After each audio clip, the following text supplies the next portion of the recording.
அன்பானவர்களே, அன்பு வணக்கங்கள். பல பேர் என்னிடம் கேட்பது உண்டு, சனி 7.5 சனி என்னை பிடித்து ஆட்டுகிறது. இந்த 7.5 வருஷம் நான் துன்பத்தையே அனுபவிக்க வேண்டும் என்று ஜோதிடர்கள் கூறுகிறார்கள். பல கோயிலுக்கு சென்று பல பரிகாரங்களை செய்ய சொல்லி சொல்கிறார்கள்.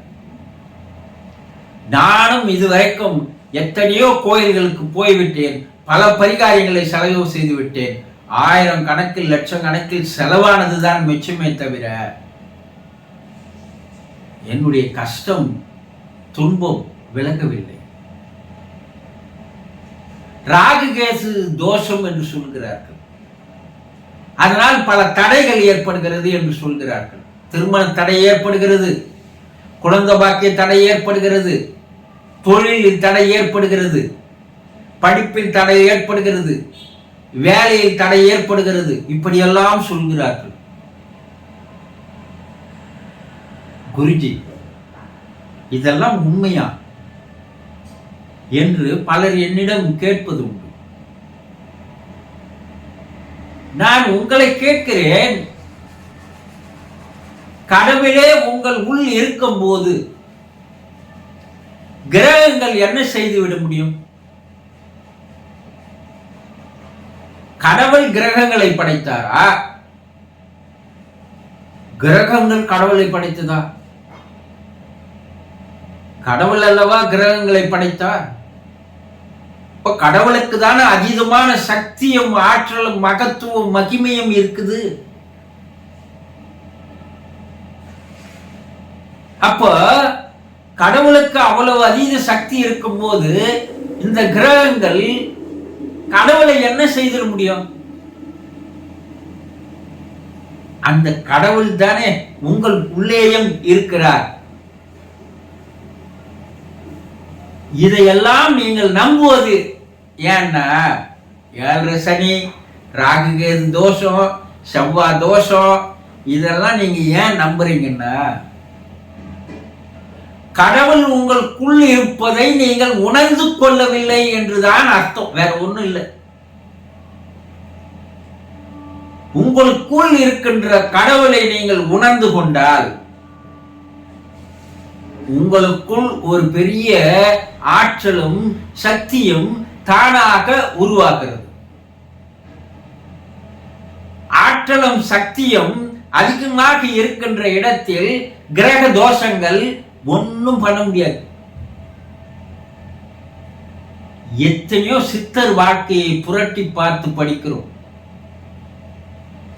சித்தர்கள் யாரும் கிரகங்களுக்கு ஆளாக்கப்பட்டு அவதிப்பட்டதாக கூறுவது கிடையாது. எதுலையும் குறிப்புகள் கிடையாது. சரி, நீ நம்புற, மற்ற மதத்துக்காரன் எந்த கிரகங்கள் பாதிப்பு இருக்கிறது என்று அவன் அப்படியே குன்றி உட்கார்ந்து விடுகிறானா? சொல்லு. கிடையாது. முதலில் உங்களை நீங்கள் உணர்ந்து கொள்ளுங்கள்.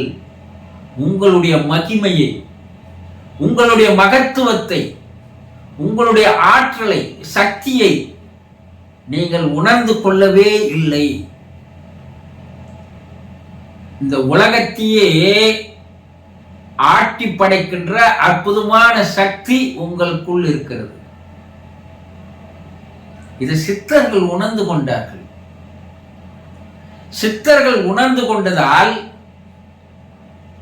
இந்த மாதிரி கிரகங்கள் இருந்து பாதிப்புகளில் இருந்து எப்படி உங்களை நீங்கள் காப்பாற்றிக் கொள்வது என்பதை அவர்கள் விலாவரியாக வழிமுறைகளை எழுதி வைத்திருக்கிறார்கள்.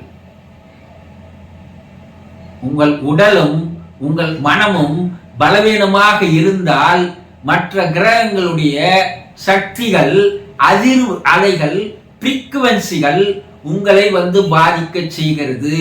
இது விஞ்ஞானம். அப்ப நீங்க பலவீனமாக மாறும்போது யார் எதை சொன்னாலும் அவங்க கேட்டு என்ன பண்றீங்க? நீங்க பயப்படுகிறீர்கள், அச்சப்படுகிறீர்கள். கவலைப்படுகிறீர்கள், வேதனையில மாட்டிக்கிறீங்க. அப்ப எவங்கிட்டனா போனா நீ இதை பண்ணு, அதை பண்ணு, இதை பண்ணு என்று சொன்னா நீங்கள் என்ன பண்றீங்க? போய் செலவுகளை செய்கிறீர்கள். கடவுளை வணங்குவதை விட்டுவிட்டு கடவுளால் உருவாக்கப்பட்ட அந்த கிரகங்களுடைய கோயில்களுக்கு சென்று வணங்கிவிட்டால் கடவுள் அல்லவா அங்கே தோற்று போகிறார். கொஞ்சம் யோசனை செய்து பாருங்க. இவ்வுலகை ஆட்டி படைக்கின்ற அதி அற்புதமான சக்தி, அரும் பெரும் சக்தி, பேராற்றல், மகாசக்தி ஒன்று இருக்கிறது. அது உங்களுக்குள்ளே இருக்கு.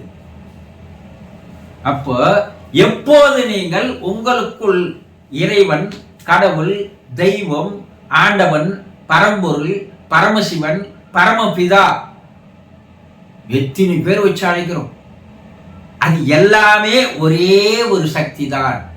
அந்த சக்தி தான் உங்களுக்குள்ளேயும் இருக்கிறது, உங்களையும் இயக்குகிறது, இவ்வுலகத்தையும் இயக்குகிறது. ஒரு சித்தன் கிரகங்களையே மாற்றி வைத்ததாக சரித்திரங்கள் இருக்கிறது இல்லையா? அவனும் மனிதன் தானே. மனிதனாக இருந்த அவனால் கிரகங்களையே ஆட்டி படைக்கின்ற ஆற்றல் எங்கிருந்து வந்தது? இறைவனை உணர்ந்து கொண்டதால்.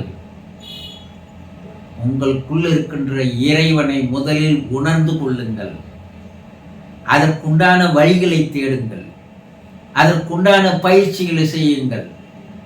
உங்களை எந்த கிரக சக்தியும் எந்த தீய சக்தியும் உங்களை எதுவும் செய்ய முடியாது. இது நிரூபிக்கப்பட்ட உண்மைகள். புரிந்து கொண்டீர்களா? நீங்களே இறை சக்தியின் அற்புதமாக இருக்கும்போது மற்ற எந்த சக்தியும் உங்களிடம் வராது, உங்களை பாதிக்காது, உங்களை எதுவும் செய்யாது, செய்யவும் முடியாது. இதுதான் உண்மை. கிரகங்களால் எந்த பாதிப்பும் வருவது அல்ல. நீங்கள் பலவீனமாக இருக்கும்போது யாராவது ஒருத்தர் பயமுறுத்தினா கூட பயந்து போவீங்க. அது போல மத்தவன் சொல்றான் இதனால பாதிப்பு, அதனால பாதிப்பு, இதனால அது இதுன்னு சொல்லும் போது நீங்க பயந்து போறீங்க. வேற ஒண்ணுமே இல்லை, அச்சம் தவிர. அப்ப நீங்க ஆண்டவன் என்பதை உணர்ந்து கொள்ளுங்கள். இறை சக்தியால் உருவாக்கப்பட்டவர்கள். இறைவனே உனக்குள் இருக்கும்போது எதற்கு பயம்? புரிந்து கொண்டீர்களா? சந்தோஷம்.